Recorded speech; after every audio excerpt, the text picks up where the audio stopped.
Dee Dee I have admired for a very, very long time. I think she's an extraordinary woman. She handles everything with real grace and commitment, and she's fiercely protective of the people who are making the stories for her. I just think she's very, very special. She has such a huge amount of anger, and it is very righteous. It's coming from a place where she is justifiably angry.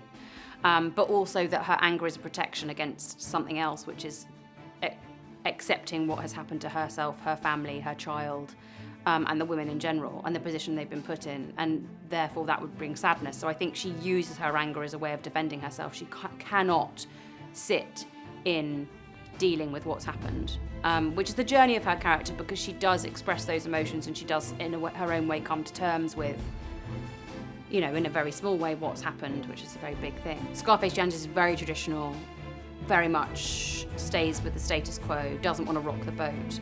And I think that Salome feels in that environment, in that situation, with that sort of person, that some sort of trust has been broken here, and faith has been broken, and she's struggling with her faith and what it's meant to her whole life. How can God allow things like this to happen? What does that mean? She's really wrestling with that.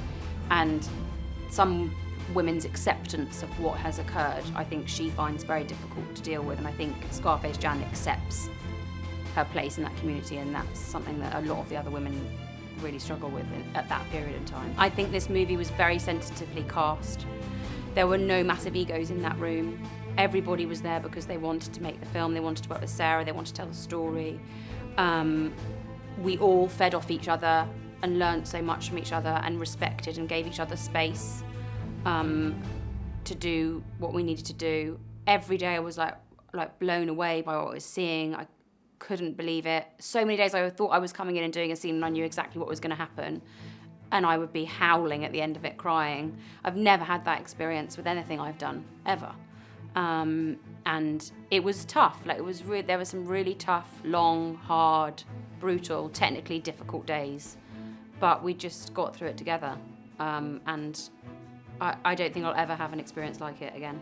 I sort of loved the stripped back, the pared back kind of nature of it. You know, we didn't have any makeup on, and I just found it really freeing, and there was an equality in that space, where it wasn't about how we aesthetically looked, which for a lot of the time when you're a female actor, it gets talked about a lot, sometimes to your face, a lot of times behind your back. And so I loved the fact that I didn't really care. I had bigger things, that character had bigger things on her mind and her plate than what she looked like. She would never give herself credit for this, I don't think, that she is the most amazing leader. She leads with kindness and compassion and understanding and collaboration. She listened to absolutely every single person on that set, and if anyone's idea she thought was interesting, she would be like, that's a great idea, let's use that. She was not precious in any way, and I can't tell you how rare that is for a director. It was a very intense experience. I think because I basically, by the end of watching the movie, knew every other person's lines. We all knew each other's lines like the back of our hand, like we knew what had happened in that room. And so then to watch it, and it's only a year ago really that we stopped shooting, it felt very, very present and like we were still there. Then when I watched it in Telluride with everybody in the cast, I just cried from beginning to the end. I was so proud of it. I was so proud of everybody in it. I was so proud of those women. And so proud of what Sarah had done. I feel like, having seen it at festivals and hearing the conversations that people have and the conversations that people need to have after seeing it, I feel like it has to be a collective experience. I feel like seeing it in the cinema is really important. Seeing it with a group of people, not just watching it alone, is really important to what the film asks of you at the end of the story, which is, what happens next? Where are these women going next? Where are you going next? What are you going to do?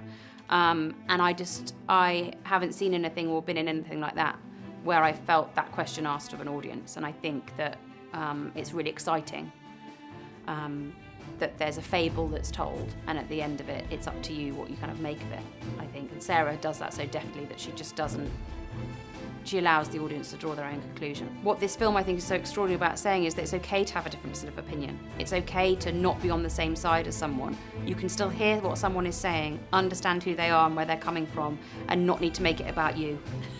Like, it doesn't have to be personal. Like, it's okay that someone else has a different opinion to you. You can still sit in a hayloft, hear their opinion, and you could come out changed at the end.